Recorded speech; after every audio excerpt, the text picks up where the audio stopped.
The coming foreclosure crash will be worse than 2008. Hey everybody, Scott Walters, welcome to the channel. If you're new, I want to thank you for coming. If you're returning, I want to thank you for your continued support. Before we get into today's red hot topic, I'm going to politely ask you to give the video a like, subscribe to the channel, leave me a comment below. I would love to hear from you. Please watch to the end for my final thought. Hit the bell icon so you're notified when new videos are released. It's very important to stay close to the channel in these very tricky times. All right, folks, welcome to the channel. It's always an honor and a privilege to be with you. I hope you're all doing great. Buckle up, strap in. We have another hard-hitting pull, no punches, no sugarcoating it, no rainbows and sunshine. We're just going to give it to you and give it to you straight. And folks, we have a massive issue going on with this housing market. It is spinning out of control, but many people have their heads in the sand. No surprise, in the last 2008 housing crash, many people had their heads in the sand as well, and you are looking at one of them. I was clueless. I drank the Kool-Aid and I bought at the height of a real estate bubble, only to watch my asset become a depreciated asset until eventually it was upside down and I decided to pull the plug. And friends, we have that replaying all over again. The thing is, it'll be very different this time what causes this crash. Doesn't really matter, like I've always said, it doesn't matter how you get in a bubble. The facts that you're in a bubble is the one thing that you have to understand, friends. And so the realities are, folks, like I said, this will be a very different crash, but make no mistake about it. We are headed for an epic crash. I really hope you understand that. Please, if you haven't subscribed to the channel yet, subscribe now. This is just straight talk, no, edited down, watered down, homemade production value to try to provide some level of entertainment. This is just really cutting through the noise, friends. And this is some serious times we're entering. Like I said, I've lived through this movie before. I know how it potentially could end. Nobody has a crystal ball. Nobody can, in fact, predict the future. But at this point, we can definitely get ahead of the curve and be forward thinking and wrap our heads around exactly what we're up against. And the reality is, friends, the last 2008 housing crash was produced by the financial markets, the banks. The banks were pretty much directly responsible for the last crash. This one will, in fact, be inflation. Inflation is a runaway train. We have runaway inflation, and it's going to, in fact, crash these markets. And the reason we're going to head for that, friends, is because, like I said, there's no stopping this inflation. The federal government kicked the can too far down the road. It's, like I said, it's a two-headed monster, and they do not know how to put it back in its cage. When you have runaway inflation with rising interest rates, it's all headed for an epic crash. The reality is most of us aren't, concerned with this. We're just trying to, take care of our basic needs. And the realities are, folks, the majority of the population are just paycheck to paycheck with no savings in their accounts, and they may have just gotten under some huge debt themselves, and they're basically, bank accounts are being robbed. They're going to get to the tipping point. They will get to that razor's edge where something has to give, and that ultimately every time ends up being the house sooner or later. You'll do your best to hang on and do everything you can. You'll be trying to, spend less. I mean, this is insane. We're basically landlocking people with gas prices. They are no longer able to afford the cost of gas. I've said this and I'll say it again. By the end of this year, by Christmas time, we are probably in a full swing recession. The million-dollar question will, in fact, be how deep does this recession end up going?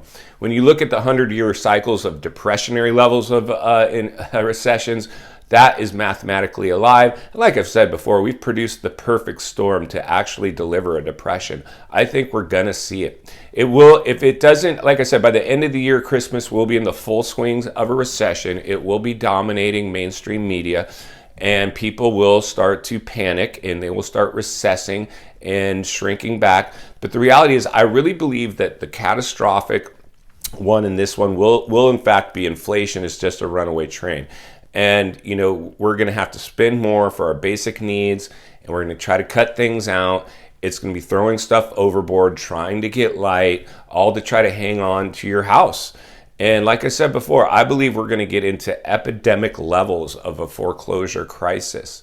And the reason I say that basically is because What's typically gonna happen next is our foreclosures are already starting to basically doubled the amount of foreclosure filings that have been produced from 2021 to 2022 as mortgage forbearance and eviction bans and foreclosure bans have been lifted. The filings are starting to spike. This is real estate. It does take a little while to play out, 3 to 6 months usually to get through a foreclosure. But the reality is, folks, is once the waves start, and like I said, with the herd mentality being an ever-present component of what we currently, see, like I've always said, this comes down to the psychology of people and the psychology of sales, our mental health. And we're in a post-pandemic climate. People are a little bit on edge still. I know a lot of people I talk to say things, just feel different out there. You still have a lot of post-pandemic stress disorders, taking place out there.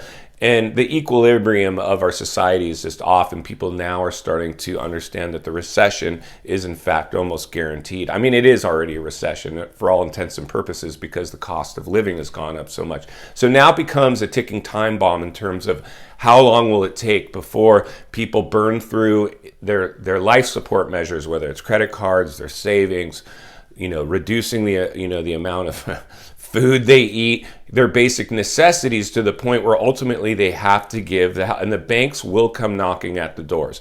I mean, this is absolutely 100% coming. We've seen the heavy hitters get out of these markets a long time ago. The only people left in these markets currently are the retail investors that are just clueless to the things that we're currently talking about. I do want to congratulate everybody that stuck with the channel. And continue to support this work. As a licensed real estate agent in euphoric Southern California market, I'm in a great position today to come be able to sound the alarm and ring the bell that this might not be the best time to buy in the height of the biggest real estate bubble ever produced in world history.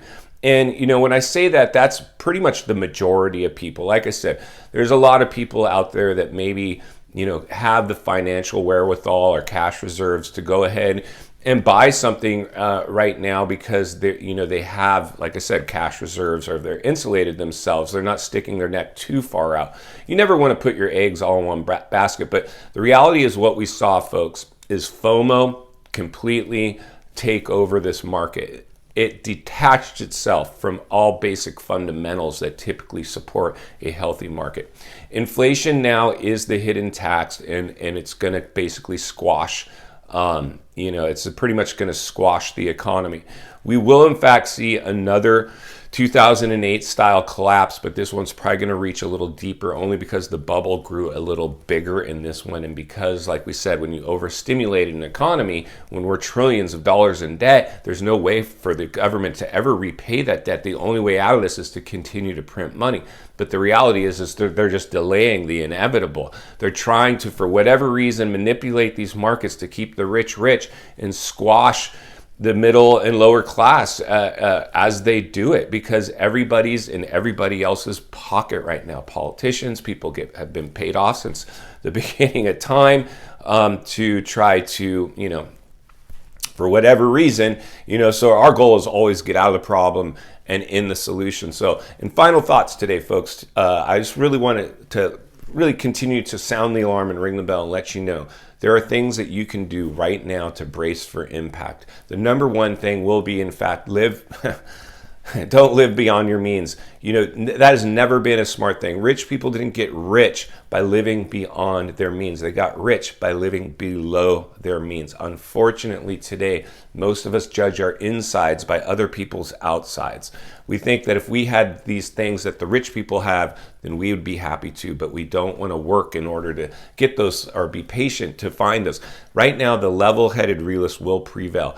The person that's patient. I personally, like I said, I would never suggest anybody do anything that I haven't done myself. And right now, I've insulated myself the best of my ability, and I'm going to watch this one play out, and I'm going to reevaluate this market and see when a good time to buy is.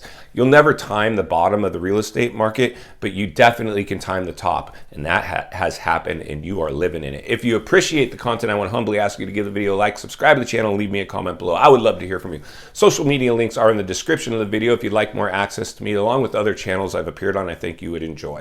If you're watching from your television set today, another video is in your screen, along with an easy subscribe icon for your convenience. convenience. As always, thank you for your time. Please go make it count. We'll see you on the next video.